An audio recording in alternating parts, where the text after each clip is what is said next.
Secara resmi, Madura United mengumumkan Pedro Henrique sebagai rekrutan asing terakhirnya pada hari Selasa 12 Juli 2022. Bahkan dia telah jalani latihan perdananya bersama Slamet Cahyo dan kolega di Madura United Training Ground atau MUTG Pamekasan.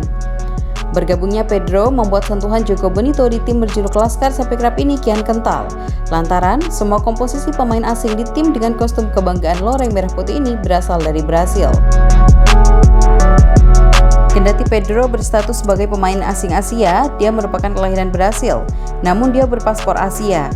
Bahkan, bomber tersebut berlabel Timnas Timor Leste. Ketiga pemain asing lainnya sama-sama dari negeri Samba. Trio skuad itu ialah Hugo Gomes dos Santos Silva, Clayberson Martins, dan Luis Marcelo Moraes dos Reis alias Lurinya. Selain itu, satu pemain naturalisasi Madura United berasal dari Brasil, ialah Alberto Gonçalves. Namun dia telah beralih ke warganegaraan Indonesia lantaran sudah lama berumput di tanah air dan meminang perempuan Indonesia. Terakhir, 6 jajaran pelatih Madura United yang dikomandani Fabio Lefundes berasal dari negeri Samba juga.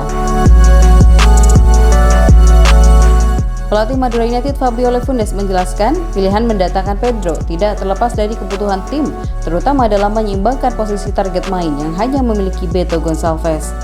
Dalam penilaiannya, Pedro merupakan pemain yang kuat di kotak penalti lawan, sehingga sesuai dengan karakter pemain yang dibutuhkan.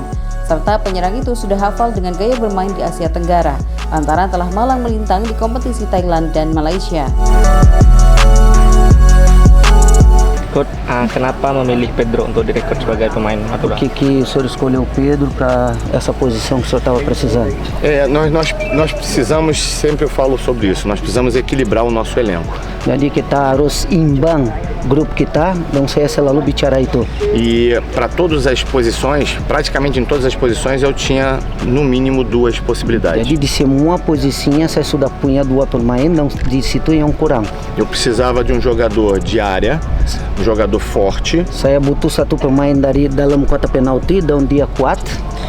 Que a gente sabe que pode ficar muito pesado uma temporada inteira para o Beto.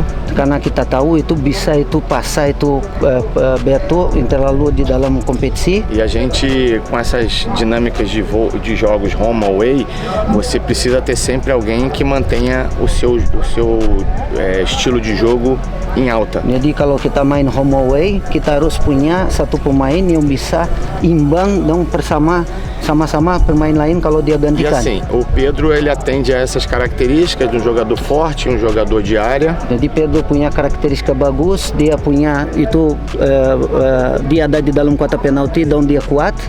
E já tem uma experiência de jogar por essa área aqui, pela Tailândia, pela Malásia. Dan dia pernah main di Thailand dan Malaysia, dia punya pengalaman. Então o pensamento foi, nós temos um jogador com essas características e que já tem uma certa adaptação a como é que funciona o futebol nessa área. Jadi kita punya pemain punya karakteristik seperti itu, dia dong tahu bagaimana sepak bola di sini di Asia di tempat ini.